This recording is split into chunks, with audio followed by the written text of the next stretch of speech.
Oke, tadi pagi saya berdoa, bicara jelas sekali, Roh Kudus ngomong gini, ajari mereka tentang shifting. Shift itu bergeser, bergerak, pindah. Saya kasih definisinya, shifting.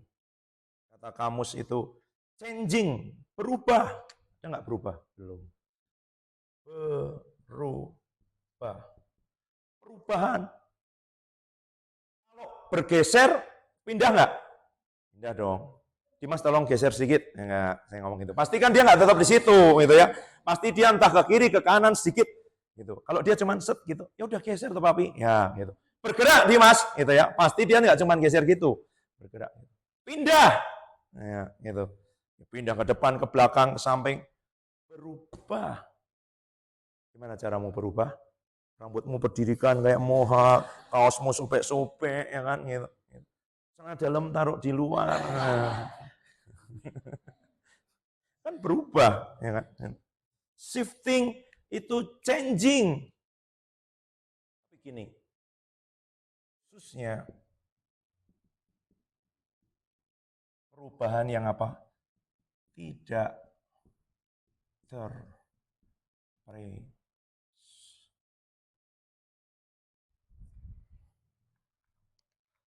terprediksi. Tidak terprediksi. Terprediksi itu bisa dikira-kira. Kuliah berapa tahun? 4 tahun, ya kan? Apalagi menikah tidak terprediksi, ya kan? Kiriman tidak terprediksi, ya kan? Gitu. Tugas akhir terprediksi, sudah dikasih deadline kok, ya kan? 1 minggu sebelum penentuan semester harus dikumpulkan, gitu. Terprediksi, berarti dia tidak berubah, gitu. Nggak berubah. Apalagi yang tidak terprediksi. Saya berharap tidak ada, tapi kalau ada bertobat, cicilan itu terprediksi, karena pasti harus bayar di tanggal tertentu, ya kan? Tagihan saya, kartu, SIM card, terprediksi. Kemarin saya bingung, kenapa kok nggak bisa, sinyal jelek semuanya. Lupa bayar tagihan, gitu ya, gitu. Ada orang ngomong ini, jangan-jangan kuotanya papi habis, kamu merendahkan sekali. Saya tidak pakai kuota ya, saya bayar langganan. Gitu. Jadi, kok nggak bisa? Karena harusnya itu ada, tapi shifting itu perubahan yang tidak terprediksi. Kalau tidak terprediksi menakutkan nggak? Tidak bisa diprediksi itu di apa sih? Juga diperkirakan, diantisipasi, direncanakan. Tidak bisa. Ada perubahan-perubahan yang kamu tidak bisa perkirakan. Bakal kayak gimana ya? Tuhan Yesus kan ngajarin gini, kalau kamu lihat pohon ara atau pohon apapun sedang muncul tunasnya, berarti waktunya akan dekat. Kita pernah, kalau kalian nanti ke negara 4 musim, di Inggris itu ada namanya daffodil, ya kan? Itu kayak daun bawang gitu, tapi nanti bunganya kuning. Begitu itu sudah mulai muncul, kita tahu itu musim semi. Nanti begitu kita lihat daun-daun pohon apa yang bendera Kanada itu? Maple, ya, yang bagus itu loh, yang lambang bendera Kanada itu. Begitu dia mulai kuning ya, kuning, nanti merah, itu semua kita tahu musim gugur, autumn atau fall sudah tiba. Itu cara yang melihat. Jadi itu bisa diduga, bisa diprediksi, bisa dilihat tanda-tandanya. Tapi shifting ini perubahan yang tidak bisa diprediksi. Bagi banyak orang itu menakutkan. Tapi kalau kamu mau mengikuti roh Tuhan, kamu harus siap dengan ini. Kenapa kok banyak orang begitu-begitu saja? Tuhan bilang begini kan, banyak yang terdahulu akan jadi yang terkemudian. Kenapa? Kok dia sudah terdahulu jadi terkemudian? Karena ketika perubahan terjadi, dia nggak siap. Masalahnya kita selama ini diajarin menurut cara dunia, mengantisipasi perubahan dunia. Salah. Berarti kamu didikte oleh dunia. Ini prinsip yang sama kok. Kalau saya bilang tentang peperangan rohani, tentang penyembahan, sama. Kita tidak bereaksi terhadap dunia. Kita tidak bereaksi terhadap yang kelihatan. Maupun yang tidak kelihatan. Yang tidak kelihatan itu kalau dalam peperangan rohani, kecong, tiba-tiba udah kelihatan ini, lihat ini semua. Nah. Dalam hidup juga begitu. Ini apa? Ini misalnya nih. Kalau kamu dipengaruhi oleh apa yang ada di dunia, apa sih situasi di Indonesia? Pres sudah selesai, presiden terpilih sudah ada, pemerintahan baru akan dibentuk. Harga dolar sedang naik. Saya tidak tahu apakah harga dolar mempengaruhi uang sakumu dan kiriman dari orang tuamu, ya kan? Gitu. Harga dolar nilai tukarnya sedang naik terus terhadap rupiah. Itu ada perubahan-perubahan. Perubahan-perubahan ini. Kamu bereaksi terhadap itu. Hidupmu bagaimana? Saya diomongin gini, kamu ya jadi hamba Tuhan sekarang itu yang penting pintar bahasa Inggris, pintar gini semua. Jangan, udah nggak zamannya tuh sekarang kita disuruh ngepel, disuruh bersihin kamar mandi dan itu semua. Mereka pakai istilah nggak relevan. Hamba Tuhan sekarang itu terdidik, kamu selesaikan dulu S1-mu, dulu saya kuliah psikologi, terus ambil S2 teologi. Kita nanti akan bersaing. Hamba Tuhan dari berbagai negara di Asia yang bahasa Inggrisnya lebih jago dari kita. Buka perusahaan apa gereja. Karena Pak Adi selalu ngajarin, ingat tuaian selalu lebih banyak dari penuai. Ya kan? Kok kita bersaing? Takut dengan ini? Enggak. Yang lain bukan musuh kita. Hamba Tuhan lain bukan saingan kita. Itu. Ngomongin saya, pendeta, punya gelar S2. Saya baru mau masuk sekolah Alkitab. Saya baca Alkitab setiap hari. Saya renungkan omongannya kok enggak Alkitabiah. Kalau kamu enggak baca Alkitab, kamu gampang dipengaruhi. Saya udah baca Alkitab 2 kali atau 3 kali waktu itu. Karena saya jatuh cinta sama Tuhan Yesus. Jadi tiap sore di kos saya baca Alkitab terus. Saya kasih stabilo, kuning, pokoknya semua yang berbicara di hati saya bilang. Setelah saya buka semuanya, semua kuning. Loh, kok kuning semua? Semua bicara dong ini.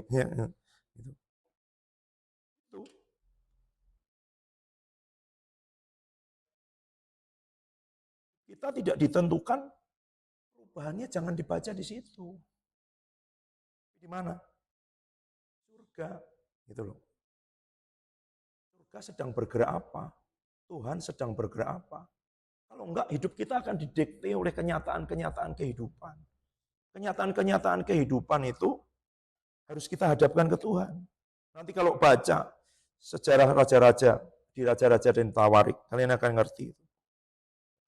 Musuhnya begitu banyak. Tapi Tuhan bilang, nggak apa-apa, tenang aja, aku akan mengirimkan kabar sehingga mereka lari ketakutan. Gimana caranya? Nggak tahu, tiba-tiba mereka dengar kabar, tiba-tiba bisa lari semua, nggak ada apa-apa. Bisa. Seringkali kita lihat yang kelihatan. Ingat bujangnya Elisa ya, yang kemudian lihat, Tuanku, mereka mengepung kita semuanya. Apa yang dikatakan Elisa? Tuhan, buka matanya supaya dia bisa melihat. Karena Elisa udah lihat, apa yang dilihat Elisa? Ada pasukan kereta perang, banyak banget pasukan malaikat. Jadi dia tenang aja meskipun dia berdua sama bujangnya, tapi bujangnya nggak lihat. Karena itu dia dipengaruhi keadaan, wah kita dikepung musuh Tuanku, mereka banyak sekali. Begitu dibuka, oh yang bersama kita lebih banyak ternyata. Itu. Nah, buka dulu Yohanes 3 ayat 6 sampai 8.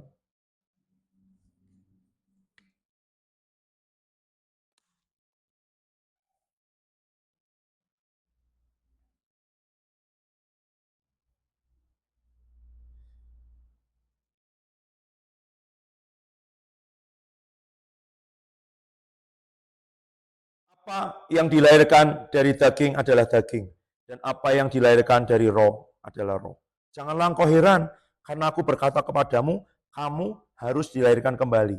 Angin bertiup kemana ia mau, dan engkau mendengar bunyinya. Tapi engkau tidak tahu dari mana ia datang, atau kemana ia pergi. Demikian halnya dengan tiap-tiap orang yang lahir dari roh. Saya baca parafrasenya The Passion Translation. Angin, nafas, roh itu digerakkan oleh mood yang misterius. Dan di dalam cara mereka yang luar biasa dan ajaib.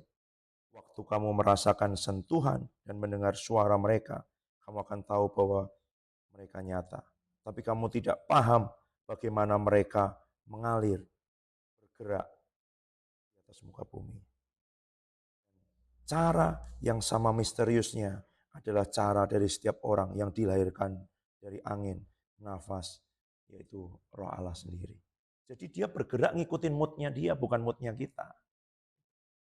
Roh Kudus itu punya moodnya sendiri. Dia pribadi yang lembut. Kenapa? Makanya dia turun dalam bentuk seperti burung merpati. Burung merpati tahu? Orang yang pekerjaannya adalah, apa sih istilahnya? Burung merpati ini nangkring di pundaknya. Gitu. Jadi apa yang dilakukan oleh orang yang burung merpati nangkring di pundaknya? Dia harus menyesuaikan ritmenya dengan burung merpati. Kalau dia bergerak terlalu cepat, burung merpati itu lagi nggak bergerak, dia akan terbang. Siapa menyesuaikan siapa? Selama ini Tuhan kita suruh menyesuaikan kita kan? Bukan. Kita menyesuaikan Tuhan. Statement kemarin saya dengar ya di mobil Bill Johnson 20 tahun yang lalu. Kalau kamu pengen ngerti segala sesuatu yang Tuhan ngomong ke kamu, kamu sedang menurunkan Tuhan ke levelmu. Kamu sedang mengecilkan Tuhan ke levelmu, ya nggak? Karena kan kamu harus ngerti nih, ya kan? Sedangkan Tuhan melampaui pengertianmu. Jadi kalau kamu nggak melangkah karena kamu belum ngerti, sedang Tuhan, engkau ngikutin pengertianku aja lah. Sedangkan yang dari Tuhan di luar pengertian kita. Kalau Tuhan suruh kita lakukan sesuatu, kita nggak harus ngerti dulu. Waktu Tuhan suruh kami tinggal di Getasan 5 tahun yang lalu, kita juga belum ngerti kok. Artinya apa? Percaya dan taat. Dan setelah percaya, nanti dia mulai beri pengertian. Itu pun sekarang belum sepenuhnya mengerti. Tapi sudah mulai ngerti. Wow, ternyata jauh lebih besar ya Tuhan daripada yang kita bisa bayangkan dan pikirkan. Ternyata dampaknya luar biasa. Ternyata ada begitu banyak yang Tuhan bisa bukakan, bisa beri, bisa sediakan. Gitu. Kalau kamu nunggu, kamu ngerti, kamu sedang menurunkan dan mengecilkan Tuhan ke level manusia. Jadi siapa harus ngikutin siapa? Kita ngikutin Roh Kudus. Nah, Roh Kudus ini move by mysterious moods in their own wonderful ways. Jadi kayak angin itu loh. Roh Kudus itu ngikutin moodnya dia. Karena dia pribadi yang lembut, makanya dikatakan gini kan, jangan mendukakan roh. Siapa yang bisa didukakan? Pribadi. Sensi banget sih, dia sensi. Tapi kita butuh dia, karena tanpa dia kita nggak bisa apa-apa. Penglihatan yang pernah dilihat Pastor Philip Mantova itu. Lihat burung merpati warna biru dengan banyak luka. Pertanyaannya gini, siapa bisa melukai? Orang yang dekat. Siapa melukai Roh Kudus? Bukan orang nggak kenal. Dunia tidak kenal dia. Kok dunia nggak ngerti kok, kata Tuhan Yesus ngomong gitu. Siapa bisa melukai? Gerejanya. Ngomong sembarangan tentang Roh Kudus. Begitu ada lihat orang dipenuhi Roh Kudus ngomongnya setan lah apa semua, itu melukai. Dia sedang bekerja kok. Dia tidak bisa diprediksi, ngikutin moodnya. Begitu juga orang yang lahir dari roh. Dia akan bergerak, tidak bisa diprediksi oleh manusia. Begitu hidupmu mudah diprediksi. Saya nggak mau bilang, oh pokoknya aku ganti terus biar. Bukan. Kamu ngikutin Roh Kudus. Kamu ngikutin Roh Kudus. Dan begitu kamu ngikutin Roh Kudus, orang akan bingung. Kok begini geraknya? Kok begini caranya? Kok mungkin yang dibilang Sani tadi, aneh, tidak lazim. Oh iya, kita nggak usah cari aneh-aneh. Kamu ngikutin Roh Kudus saja. Nanti orang yang bergerak sendiri akan menganggap kamu aneh. Kamu nggak usah aneh-aneh. Kamu biasa aja.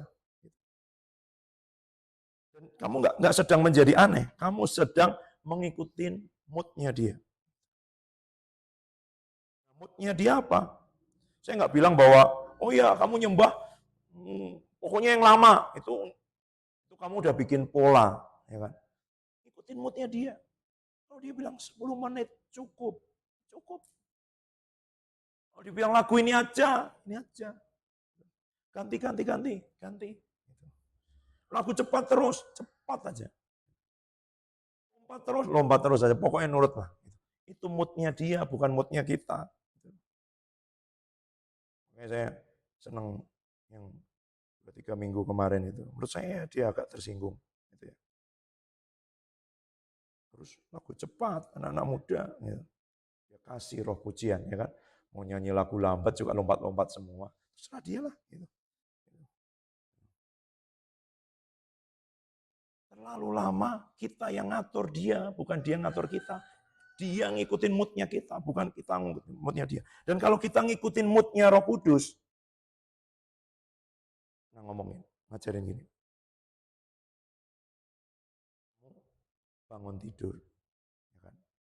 Mulai pemanasan gerak gini, tiba-tiba dia moodnya lari pagi.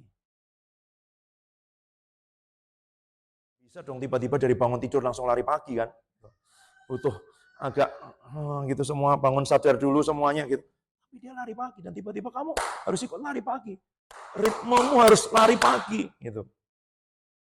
Ya, berat. Atau kamu sedang lari pagi tiba-tiba bilang berhenti, kaget tiba-tiba. Jangan butuh melambat harusnya begitu. Tapi kita sedang mengikuti ritmenya dia. Kita sedang mengikuti mood-nya. Saya agak kurang paham mood, tapi istri saya lebih paham. Saya bersyukur hidup bersama dengan istri saya tercinta sehingga saya ngerti, ya kan? Apa itu mood gitu ya? Hidup itu ya, mood itu kayak citato itu loh, selalu bergelombang, ya kan gitu. Roh Kudus punya mood, dia pribadi. Kalau hanya ritme yang kayak tadi, mudah. Tapi ketika itu bicara tentang perasaan, selera, itu nggak mudah menyesuaikan. Tapi kalau kamu mau menyesuaikan, kamu nanti akan bergerak seiring dengan dia bergerak. Kemana gitu, semua gitu. Dan itu namanya shifting. Kamu akan terus berubah karena dia angin. Angin nggak ada yang menetap. Ya kan? Begitu ada perubahan temperatur, dia bergerak. Begitu ada perubahan temperatur, dia bergerak. Kalau nggak bergerak bukan angin dong. Ini seperti angin kok. Angin itu bergerak terus. Berarti kalau kita ngikutin Roh Kudus, kita akan bergerak terus. Gitu loh. Dan bergeraknya terserah dia. Gitu. Saya dulu, waktu saya meneliti JKT Injil Kerajaan, saya diskusi sendiri di kamar berdua. Tanya Mami dulu.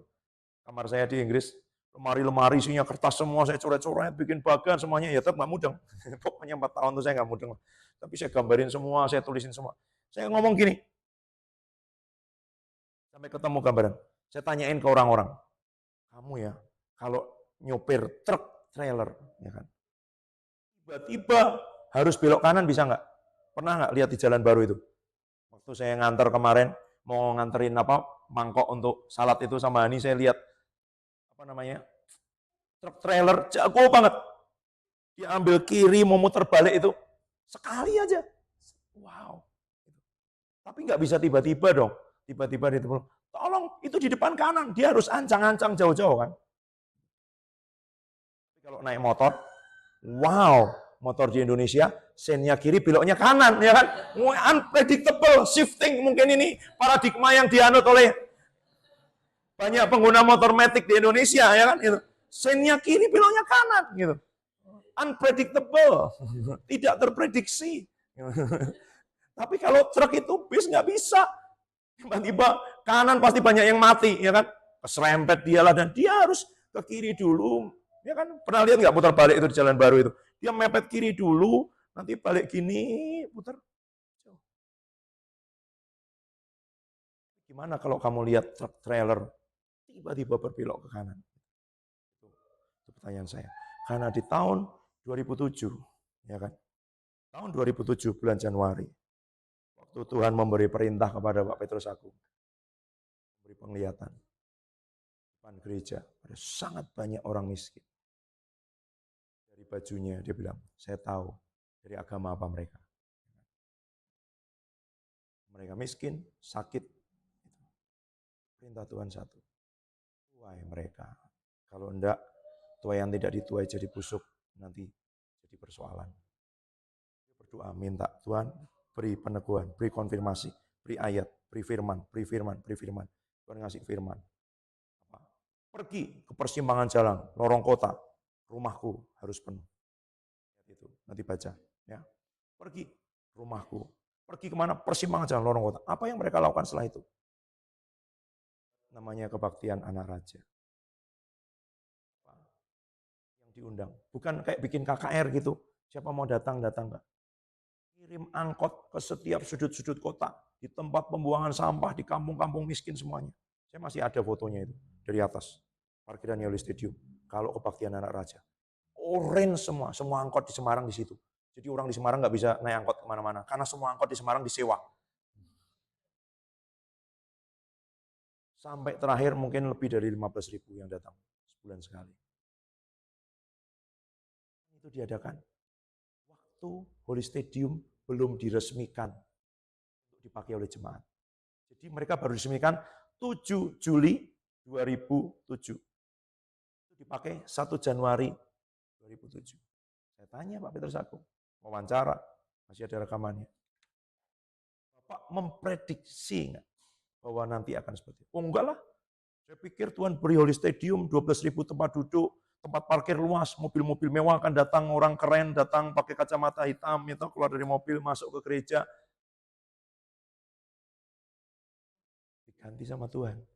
Anak raja. Anak raja itu istilah profetiknya ya kan. Karena ini gelandangan, pemulung. Saya dengar kesaksian mereka kok. Satu anak tinggal di pasar, tahu tinggalnya di mana? Orang tuanya itu punya box gitu, kotak, meja yang dipakai untuk jualan. Di dalamnya ada pintunya kayak lemari gitu, untuk nyimpan barang, dia tidurnya di situ. Anak itu diberi beasiswa oleh mereka, sekolah. Waktu kira-kira 1 tahun, Roh Kudus bilang yang lain, sekarang bikin ini, bikin ini, bikin ini. Di tahun itu mereka punya sekolah, mereka punya rumah singgah, mereka punya klinik, mereka punya dapur umum, mereka punya sesuatu yang lain. Karena kita bergerak mengikuti Roh Tuhan dan Roh Tuhan bergerak terus. Makanya saya bilang tadi, kenapa ada orang terdahulu jadi terkemudian? Karena begitu dikasih perintah baru nggak dia ikuti, kasih perintah baru nggak dia ikuti. Tuhan move on, dia percayakan itu kepada orang lain. Gitu loh. Dia tadinya di awal, sekarang jadi belakangan karena dia nggak mau ngikutin, dia nggak mau bergerak terus. Begitu kita berhenti untuk mengikuti gerakan Roh Allah, kita tertinggal, gitu. Terdahulu jadi terkemudian.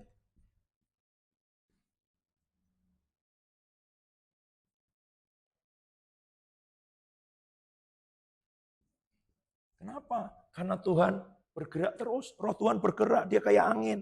Angin berembus kemana dia mau, suka-suka dia. Kamu nggak bisa ngatur, angin sini aja, kipas angin bisa, ya kan? Kamu arahkan. Gitu. Angin itu enggak. Apa yang menarik angin itu? Apa yang menarik itu? Tempat yang tekanan darahnya rendah, dia akan seperti air. Tempat-tempat yang rendah dia akan mengalir. Mau dia mengalir ke arahmu. Ini yang saya belajar. Ini kan selalu begitu. Dia sering nanyakan, kenapa kok di sana hadirat Tuhan kuat? Itu beliau ngomong cuma gitu aja. Dikasih perintah, tidak diberi mandat, tidak dikasih penjelasan, ngomong cuma gitu. Kenapa kok di tempat Pak Petrus Agung hadirat Tuhan kuat? Gitu aja. Ngomong di depan saya. Gimana caranya? Datanglah ke sana, carilah, tanyalah, undanglah, galilah, dengarkan khotbahnya, datang ke ibadahnya. Kenapa kok kuat? Apa bedanya Tuhan? Kenapa kok engkau senang di sini dan kurang senang di tempat lain? Kita jangan ngomong gini, Tuhan Maha Hadir. Iya, ada tempat-tempat tertentu di mana dia senang, kerasan, nyaman, tinggal, menyatakan dirinya. Apa yang membuat itu? Cari, tanya, gali, inginkan, ya kan? Dia bergerak terus. Demikian halnya dengan tiap-tiap orang yang lahir dari Roh. Nah, Kita semua sudah lahir dari roh. Sudah. Kamu hidup dipimpin roh nggak? Kamu hidup ngikutin pimpinan roh nggak setiap hari? Kalau kamu ngikutin pimpinan rohnya, waktu kamu bergumul tentang hal tertentu, hal besar, waktu mau lulus nanti tanya, Tuhan, setelah ini kemana? 4 tahun kamu hidup sendiri. Waktu Tuhan bergerak sesuatu, kamu nggak akan mau ngikutin. Kamu nggak akan mampu ngikutin. Kamu tidak akan siap mengikuti. Pergerakannya dia sekali. Apa yang membuat, coba saya ngomong gini, saya sering ngomong ya, bayangin nggak, tahun 2013, saya ke Inggris saja nggak mau loh sebenarnya. Saya mau kemana? Amsterdam, Belanda. Bayangin, saya ke Inggris saja nawar. Jadi kalau saya dari Inggris ke Getasan, kamu tahu perubahannya selama 4,5 tahun itu. 2013, saya ke Birmingham tuh nggak mau. Ngotot Amsterdam Tuhan, Belanda Tuhan, Amsterdam, Jerman aja saya nggak mau. Beasiswa saya udah keluar di Jerman. Di apa namanya? Heidelberg. Heidelberg itu salah satu universitas tertua di dunia. 12 bersamaan dengan Oxford. Paris. Saya udah diterima di Heidelberg. Beasiswanya sudah ada. Cuman dari beasiswa lembaga itu saya ajukan, saya pakai untuk kuliah di Belanda boleh enggak? Lembaganya nelpon saya, kontak. Kamu kuliah di Jerman aja atau di Indonesia? Jadi kan memang mau diberikan. Profesornya udah dapat. Heidelberg harus, itu aja saya nawar. Belanda sama Jerman paling 2 jam, 3 jam kok. Pakai kereta api kok. Shiftingnya setelah dari Birmingham, Getasan. Itu shifting ya kan. Kalau dari Amsterdam, Heidelberg ke Birmingham itu kan ya geser lah ya. Geser sedikit ya, masih Eropa ya kan itu. Kalau ke Seoul mungkin shiftingnya lumayan lah gitu.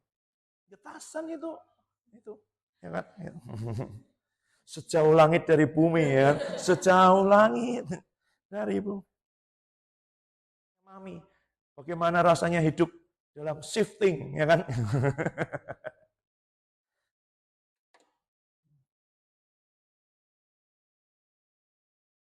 Yang perjalanan dari Salatiga sampai ke Magelang.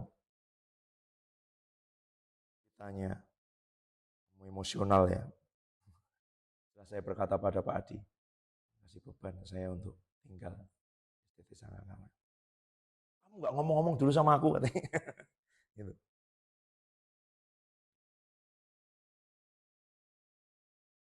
Bilangan 9 ayat 15 sampai 23.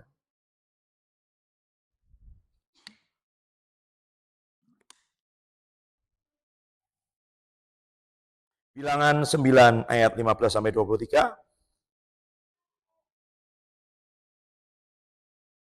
Pada hari didirikan kemah suci, maka awan itu menutupi kemah suci. Kemah hukum Allah. Pada waktu malam sampai pagi, awan itu ada di atas kemah suci. Kelihatan seperti api. Demikianlah selalu terjadi. Awan itu menutupi kemah. Dan pada waktu malam kelihatan seperti api. Setiap kali awan itu naik dari atas kemah, maka orang Israel pun berangkatlah. Dan di tempat awan itu diam, di sana orang Israel berkemah. Atas titah Tuhan, orang Israel berangkat. Atas titah Tuhan juga mereka berkemah. Selama awan itu diam di atas kemah suci, mereka tetap berkemah. Apabila awan itu lama tinggal di atas kemah suci, orang Israel memelihara kewajibannya kepada Tuhan dan tidaklah mereka berangkat. Ada kalanya awan itu hanya tinggal beberapa hari di atas kemah suci.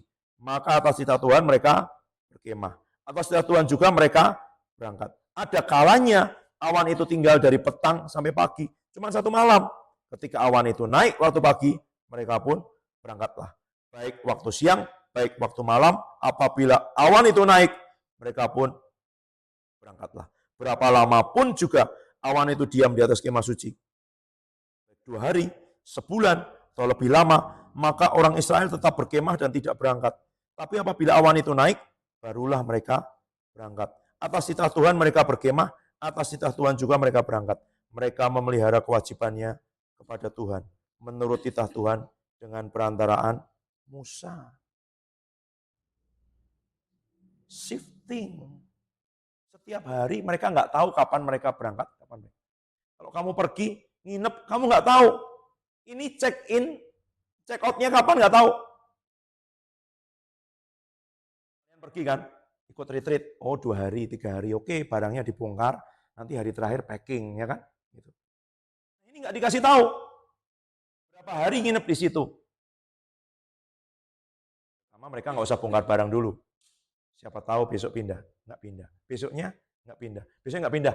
Dibongkar dong hari keempat, ya kan? Begitu dibongkar barangnya, awannya naik. Pindah. Oh 4 hari nih ya kan. Tuhan ini 4 hari kayaknya nih ya. Gitu. Oke. 4 hari ya lumayan lah. Besok datang, bongkar. Besoknya pindah. 1 hari. Kayak gini nggak usah dibongkar lah. Udah nginep di situ 7 hari, 20 minggu, nggak dibongkar. Pindah-pindah. Lama nih, bongkar, besoknya pindah. Menurut saya kayak gitu. Di hati, di jiwa, nyesek nggak? Nyesek loh. Kita mau ngikutin, tapi jiwa kita pasti ada pergumulan.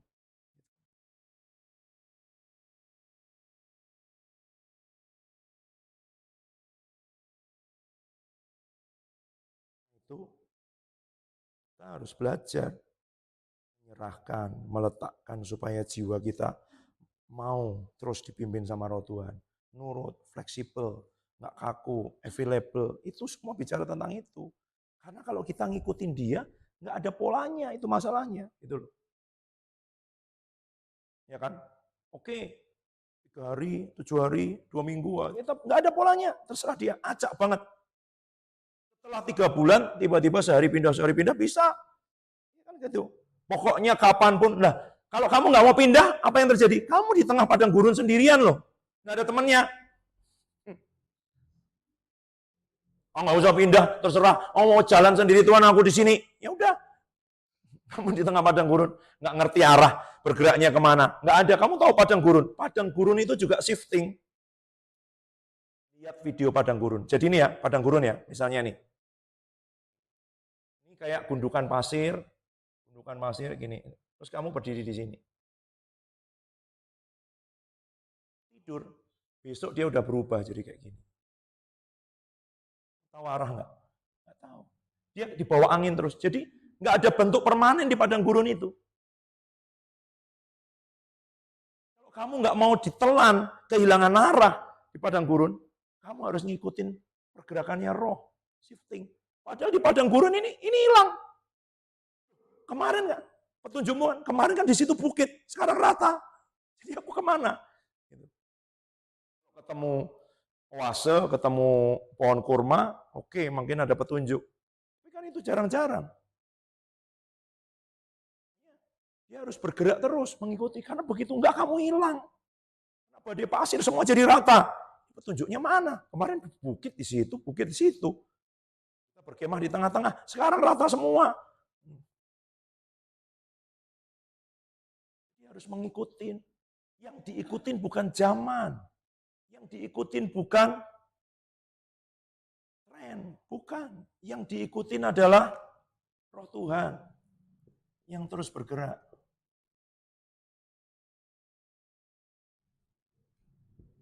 Nah sekarang gini, surga nggak ada waktu, ya kan? Tapi di bumi ada. Kenapa kok kita tiba-tiba merasa bahwa terkejut seakan-akan itu tiba-tiba? Karena agendanya surga sama bumi beda, gitu loh. Kamu terbiasa cuma lihat jam, lihat waktu, lihat kalender, lihat itu semua. Kita hanya menghabiskan waktu, oh ya, aku kuliah 4 tahun lagi. Tahu bahasa Yunani-nya? Kronos itu. Ya, inilah. Apa kronos? Waktu yang rutin gitu loh. Ini hari Minggu. Setelah hari Minggu, Senin dong, ya kan? Ada nggak setelah hari Minggu Jumat? Ada kalau kamu koma 4 hari, ya kan? Bangun-bangun sudah Jumat, gitu kan? Gitu. Tapi kalau kamu hidup normal, ya hari Minggu. Kalau ini jam setengah 2, tidak bisa tiba-tiba jam 4. Dia harus lewat jam 2, jam 3, jam 4, jam 4 lebih 1 menit, lebih 2 menit. Jam 4, 2 menit, 1 detik, terus kan gitu kan. Itu kronos, waktu yang reguler gitu. Nah, kita seringkali hanya bergerak ngikutin waktu itu loh. Oh iya ya, Minggu depan kan ada lagi, hari Minggu depan kan ada lagi. Enggak sama. Pernah tanya itu. Yang pernah berenang di sungai? Yang di kampungnya ada sungai? Yang dekat rumahnya ada sungai? Waktu kamu pulang kampung dan kamu pergi ke sungai itu, saya tanya, apakah itu sungai yang sama dari yang kamu lihat 2 tahun yang lalu? Tidak. Kenapa? Karena airnya terus bergerak. Bengawan Solo, waktu dibuat lagunya tahun 40-an dengan sekarang, beda. Airnya nggak tahu udah kemana itu. Sungainya kamu lihat seakan-akan sama kan, airnya mengalir kan? Terus. Berarti sungainya berubah dong. Namanya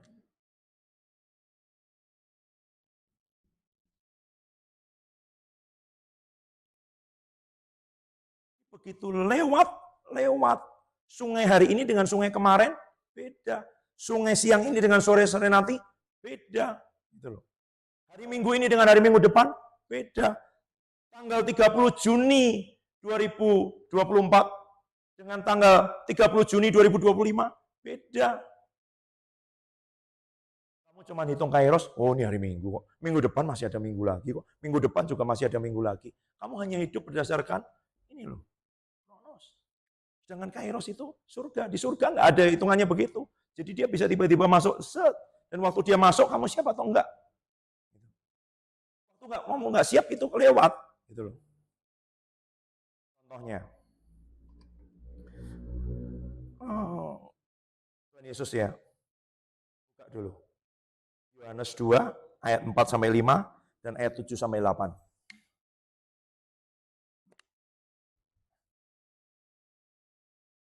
Ya, Ibu Yesus datang waktu di perjamuan Kana.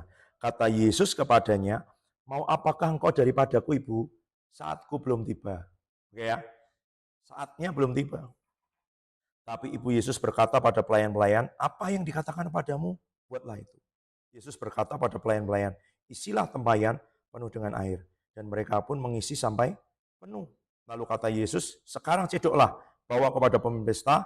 Lalu mereka pun membawanya. Dan kita tahu akhir kisahnya, anggur terbaik dihasilkan dari air pembasuhan kaki. Tuhan Yesus bilang, saatku belum tiba.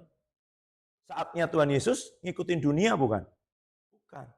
Dia ngikutin surga. Karena dia selalu bilang apa? Aku lihat Bapakku kerja sampai sekarang mau kerja.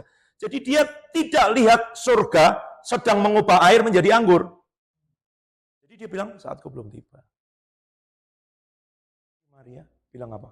Apapun yang dikatakan, perbuat. Itu iman. Dan iman menggerakkan surga. Dan iman mengintervensi waktu. Jadi Tuhan Yesus terus bilang apa? Isi baknya, ya kan? Tandonnya, kalau tandon kita jadi anggur.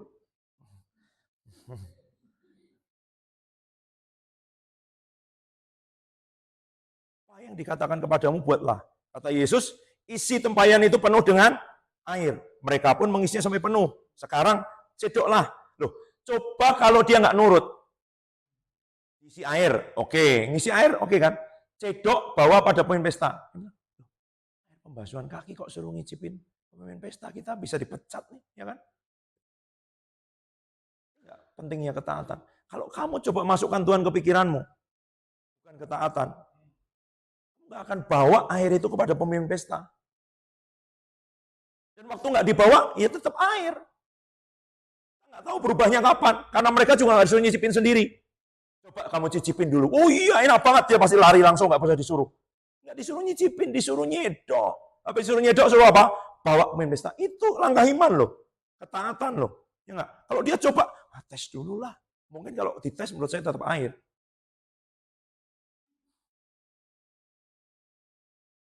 Air tidak jadi berubah jadi anggur. Tapi saya mau ngomong ini, Tuhan Yesus shifting. Ngerti nih ya. Waktunya belum tiba. Kenapa kok tiba-tiba dia mengubah air menjadi anggur? Dia pasti lihat bapaknya. Bapak surga merespon iman. Ya enggak? Apa saja yang dikatakan? Buat, kata Maria. Bapak di surga mengubah air jadi anggur. Tuhan Yesus lihat terus dia lakukan. Karena kalau enggak mungkin. Kan Dia ngomong sendiri, Bapakku kerja maka aku kerja. Tidak ada yang aku lakukan dari diriku sendiri. Semua yang aku lihat dari Bapakku itu yang aku kerjakan. Jadi kalau Bapak tidak mengubah air jadi anggur, ya nggak mau cuman pamer itu. Waktunya belum tiba. Tapi waktu yang belum tiba itu bisa dipercepat waktu ada iman. Ini melampaui waktu. Yang kedua, Matius 15:24-28. Perempuan Sirofenesia, ya kan? Datang ke Tuhan Yesus. Jawab Yesus, aku diutus hanya kepada domba-domba yang hilang dari umat Israel. Tapi perempuan itu mendekat dan menyembah sambil berkata, Tuhan, tolong aku. Yesus menjawab, tidak patut mengambil roti, sediakan bagi anak-anak dan melemparkannya pada anjing. Kata perempuan itu, benar Tuhan, namun anjing itu makan remah-remah yang jatuh dari meja tuannya. Maka Yesus menjawab dan berkata, hai ibu besar imanmu, jadi kepadamu seperti yang kau kehendaki. Seketika itu juga anaknya sembuh. Jadi Tuhan Yesus tahu, aku pelayanan hanya untuk orang Israel. Di situ. Kamu bukan, nanti kamu akan dilayani oleh murid-muridku. Karena dia tidak dapat perintah Bapa untuk melayani orang Sirofenesia. Selesai. Gitu. Ngetet lagi, Tuhan tolong aku. Aku ini bagiannya memberi roti, dan roti ini buat anak-anak. Bukan buat anjing. Aku anjing, remah-remah juga gak apa-apa. Menggerakkan surga. 2 kali ditolak, ya kan? Remah-remah juga gak apa-apa kok Tuhan. Remah-remah juga nggak apa-apa. Hai ibu, besar imanmu. Maka jadi kepadamu seperti yang kau kehendaki. Lo tadi dia omongin lo. Bukan bagiannya, belum waktunya. Nanti, makanya pesan kepada murid-muridnya apa? Pergi kepada bangsa-bangsa. Karena Tuhan Yesus sebenarnya hanya diutus pada orang Israel. Tapi ada orang di luar Israel mengalami itu. Bahkan kalau kita lihat perwira Romawi, siapa punya iman paling besar justru bukan orang Israel. Ya, perwira Romawi itu loh. Dia bilang, aku ini bawahan. Di atasku ada orang punya di bawahku juga ada orang yang bawahanku. Jadi kalau aku memberi perintah, satu kata, pergi, dia pergi. Dia tinggal. Bukan itu Tuhan, tidak usah datang. Dia bilang, wah iman sebesar ini tidak pernah dijumpai bahkan di antara orang Israel. Dan iman itu membuat surga berubah. Karena harusnya belum waktunya. Belum waktunya orang Sirofenesia mengalami. Belum waktunya orang Sirofenesia mengalami keselamatan. Perempuan Samaria, ya kan sama kan? Belum waktunya. Karena Tuhan Yesus diutus hanya kepada, kurang jelas apa? Hanya kepada domba-domba hilang dari umat Israel. Yang lain waktu itu anjing. Setelah penebusan Tuhan Yesus, semua berhak jadi anak. Nanti nggak perubahannya, ya kan? Itu. Dulu anjing. Jadi kita anjing jadi anak. Jangan makan remah-remah. Gitu. Makan roti dong. Gitu. Makan roti. Remah-remah aja ajaib kayak gini. Apalagi rotinya. Ya, gitu. Nah, tapi ini shifting. Bergerak kayak roti. Tuhan Yesus. Dia ngerti. Ya, pergi ke sana. Tempat itu. Layani. Tiba-tiba Tuhan ngomong. Pindah. Layani itu. Lalu Tuhan. Selama itu bukan karena pikiranmu sendiri, kamu merasa itu lebih keren. Shifting itu kayak gitu loh. Shifting. Banyak orang bilang, wah kita mengikuti ini. Iya. Shiftingnya Tuhan itu kadang ekstrim. Ya kan?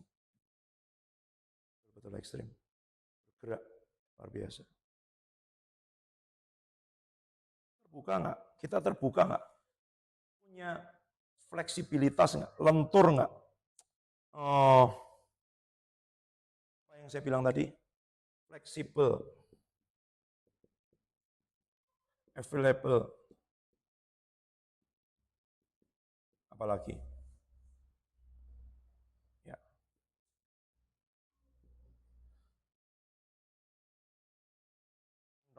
Kulit yang tua sudah nggak fleksibel.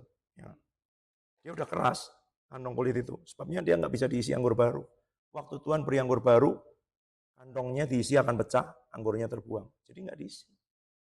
Harus fleksibel kalau mau. Available, ya tersedia. Dia mau curahkan terus minyak. Kamu bilang, Tuhan, yang gini aja lah Tuhan. Capek Tuhan. Saya dengar kesaksian satu hamba Tuhan, sudah meninggal lama. Beliau dulu disuruh Tuhan untuk bikin seminar-seminar besar, mengundang hamba-hamba Tuhan dari luar negeri. Sampai titik tertentu, beliau bilang begini, cukup ya Tuhan, aku capek. Duitnya banyak, tenaganya banyak, bikin seminar begini. Udah. Dia diberi mimpi oleh Tuhan yang membuat dia ketakutan sekali. Karena di situ dia lihat dia berakhir ya dengan banyak api. Dan itu dia bilang, "Lu kenapa Tuhan? Kenapa kok kamu tidak melakukan apa yang aku perintahkan?" Ya Tuhan, capek ini semua. Memangnya duitmu? Memangnya kekuatannya dari kamu? Gitu. Bayangin.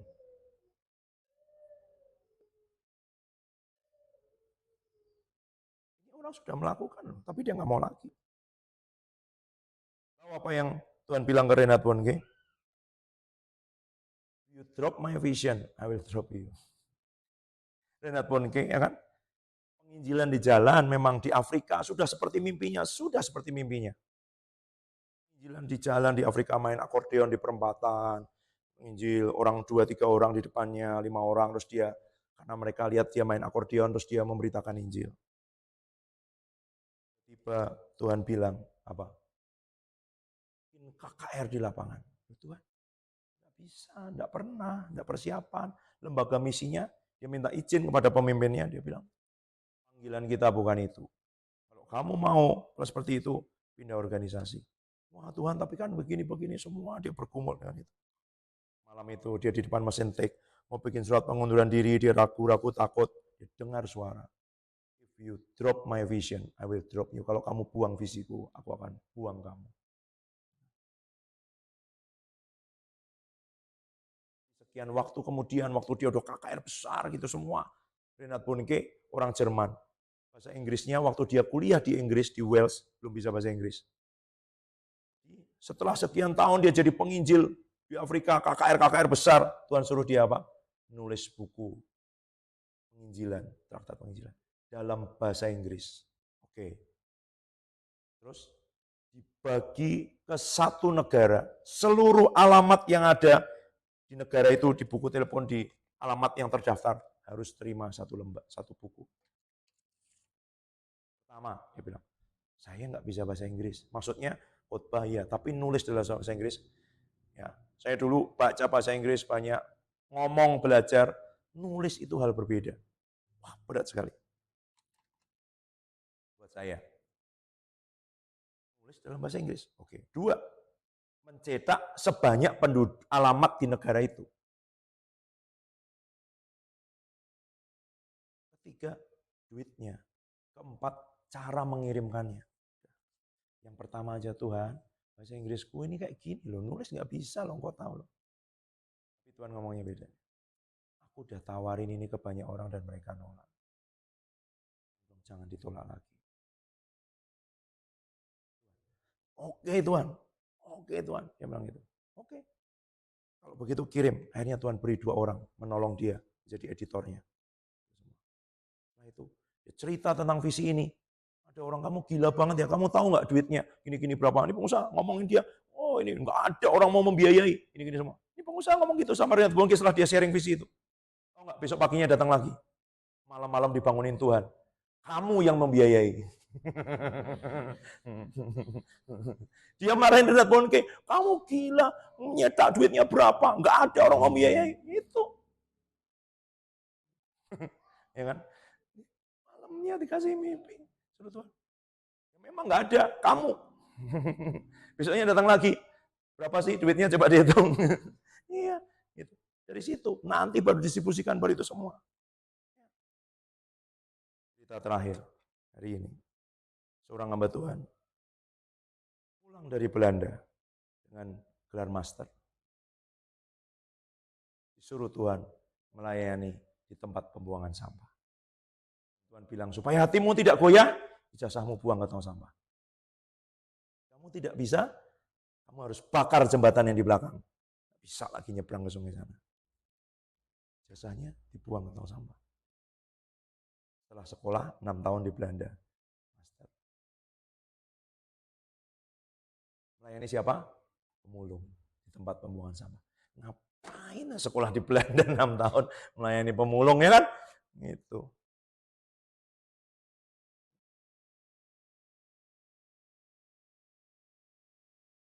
Terus Tuhan bilang, Tuhan, tidak ada yang lain. Ini perempuan loh, perempuan. Laki-laki. Ya, aku sudah bicara dengan 4 laki-laki dan semua menolak. Kamu hamba Tuhan ini saya tanya kok, Ibu, Tuhan kasih tahu enggak siapa 4 yang lain? Kasih tahu. Beliau sebutkan ke saya, tapi saya tidak sebutkan. Ada si ini. Saya tahu beberapa, 2 atau 3 mungkin saya tahu. Ngomongnya gini, tolong aku jangan ditolak lagi. Yang nolak banyak. Enggak mau shifting, bergerak, mengalami perpindahan. Loh, itu shifting. Dari di Belanda 6 tahun, punya gelar S2, pelayanan tempat pembuangan sampah, pemulung. Kalau sekarang, jadi pelayanan yang besar, sekolah dengan murid 4.000, dapur umum, macam-macam, berkati, pergi ke bangsa-bangsa semuanya. Dulu emang dikasih tahu sama Tuhan, nanti ya kalau kamu taat, nggak ada tuh, nggak diomongin. Itu namanya available, tersedia. Ya Tuhan, aku cuman bejana, tanah liat. Sampai kalau ada yang sangat berharga itu berarti harta yang kau taruh di dalam diriku, bukan karena bejana itu. Biar aku jadi bejana yang terus tersedia. Itu aja masalahnya kan. Ada yang dipakai untuk maksud yang mulia, ada dipakai untuk maksud yang biasa. Apa bedanya? Dia menyucikan dirinya, dia mengkhususkan dirinya buat Tuhan. Tuhan, pernah dengar cerita ini kan? Orang punya sangat banyak cangkir di lemarinya. Tapi setelah pesta malam itu semua cangkir-cangkir terbaik sudah dipakai. Tinggal satu cangkir yang biasa, agak pecah sedikit pinggirnya. Tapi tengah malam dia bangun haus. Dia cari semua cangkir yang lain masih dicucian, masih kotor. Cangkir yang tersedia inilah yang dipakai di tengah malam. Maka kita selalu tersedia buat Tuhan. Waktu dia mau pakai. Kenapa? Ada jatah-jatah orang-orang yang nggak mau tadi loh, yang nolak-nolak Tuhan itu loh. Gitu. Itu juga ada, selain yang buat dirimu sendiri. Itu kalau kamu mau, kalau kamu rindu, itu banyak gitu. Masalahnya apa? Rencana Tuhan tidak gagal. Tapi dia move on, dia cari orang. Dia cari orang. Yang dia cari orang, bukan organisasi, bukan institusi. Organisasi bisa tetap ada, visinya bisa pindah ke tempat lain. Karena yang dia bergerak dengan orang, dia bergerak dengan membuat hati kita available. Itu nggak mudah, harus dididik jiwa. Oke. Ada orang punya kecenderungan-kecenderungan untuk memang tipe-tipe manajer, tipe-tipe yang menjaga stabilitas. Dia harus belajar untuk terbuka terhadap perubahan. Gitu. Ini saya ngomong, manajer dengan leader ada bedanya, ada.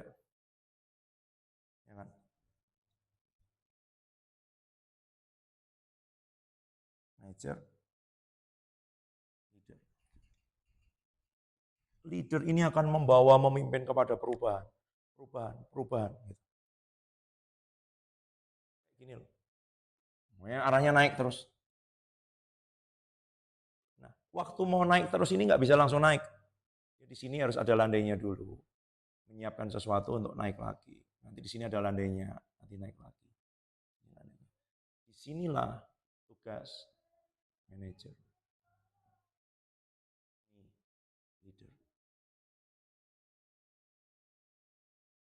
Banyak manajer nggak ngikutin leadernya. Ya kalau bisa gini terus. Orang ini diperlukan untuk mempersiapkan bahan baku, bahan bakar, tenaga, persiapan, latihan, skill semuanya untuk naik lagi. Leader lihatnya cuma gini. Pokoknya kita akan naik, ya kan? Pokoknya kita akan ke Jawa Tengah, kita akan pergi ke bangsa-bangsa. Gitu. Mami pusing. Gimana nih? Gitu. Manajer nggak ada leader, dia di sini terus.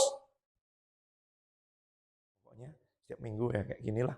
Yang penting tiap minggu ada kan, gitu. Nah, minggu ada ini untuk nyiapin sesuatu. Kita bukan tiap minggu ada, karena minggu kemarin dengan minggu ini beda, minggu depan beda lagi. Kita sedang bergerak ke sana. Kalau hanya leader, kamu gak bisa nafas, ya kan? Naik terus. Sebabnya naik gunung, ya kan?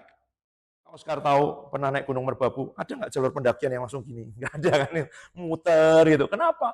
Karena kita perlu mengatur ritme dengan ini semua. Ya. Naik ke gunung apa? Telomoyo aja ternyata ya. Gini, gini, gini. Oh nggak gini aja cepet, kan lebih pendek itu. Putus nafasnya gitu loh. Ya kan? Oh nggak langsung, ini loh. Ini manajer, ini leader. Tapi manajer itu pengelola, diatur dulu di ini semua. Tanpa ini, nggak kuat naik sih. Tapi tanpa leader, dia nggak kemana-mana. Maunya flat aja gitu. Oke, nanti naik sampai di sini ada datarnya lagi. Dia belajar mengelola di sini, mengelola di sini, mengelola di sini. Tapi kalau di level ini tidak sepakat dengan leadernya, dia akan ngotot supaya di sini aja, jangan terlalu tinggi. Nanti kalau tinggi-tinggi, oksigennya tipis, susah itu semua. Nah itu, ya kan? Shifting, perubahan-perubahan itu sesuatu yang extraordinary.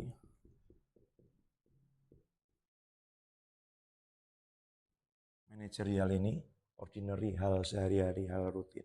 Tapi kalau dia tidak mengikuti pimpinan Roh Kudus, ya kan? Nanti lain kali ya, ada namanya roh wahyu, roh hikmat. Semua yang Tuhan tunjukkan dalam penglihatan-penglihatan tadi, itu harus minta roh hikmat.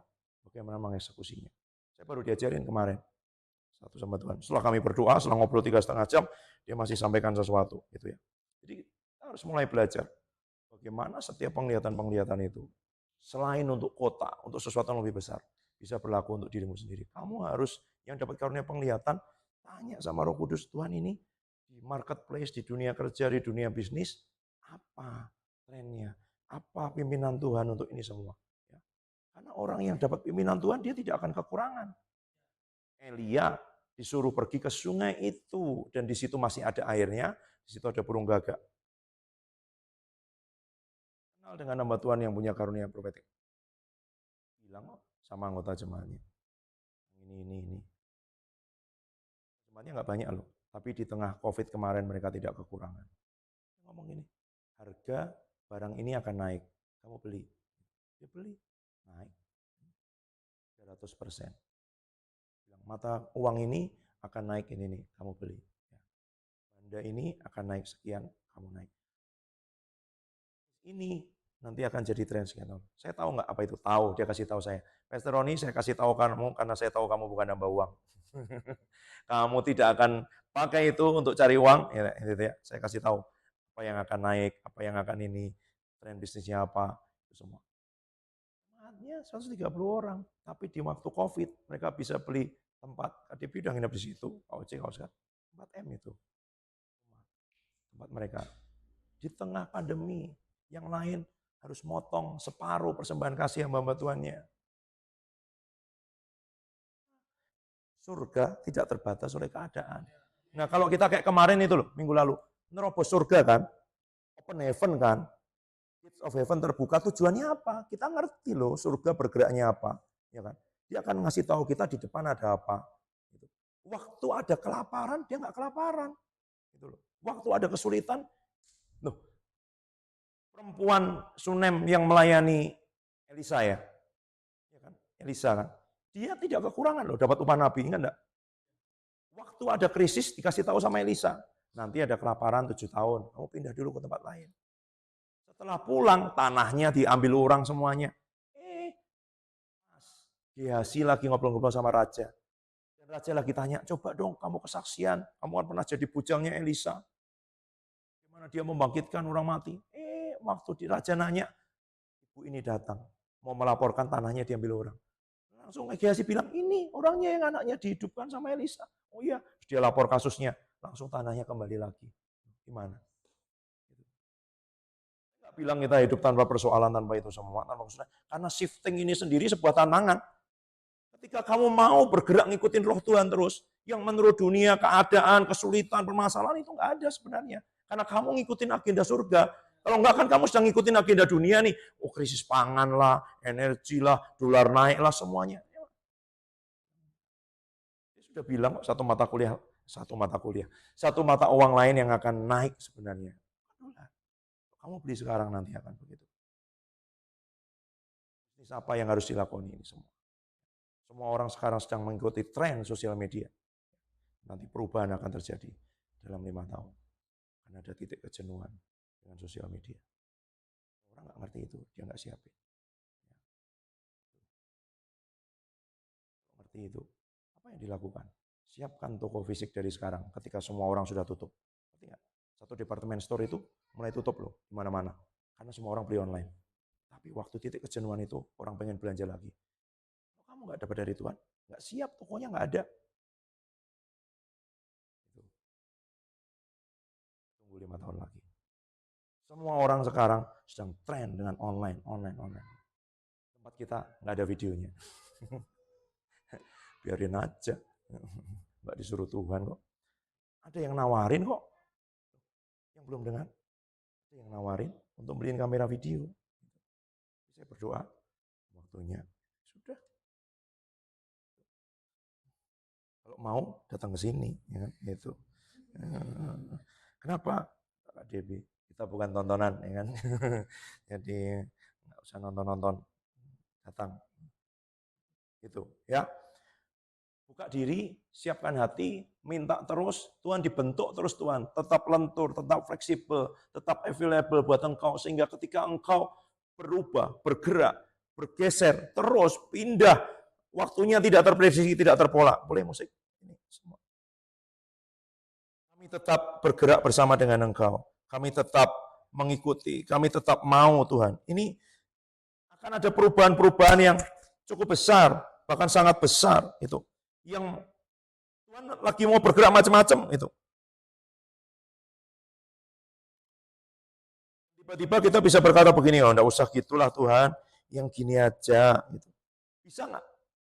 Mau nggak? Setelah mungkin sesuatu yang sepertinya nyaman buat kita, baik buat kita, menyenangkan buat kita, tapi tiba-tiba dia bilang ganti, pindah, berubah.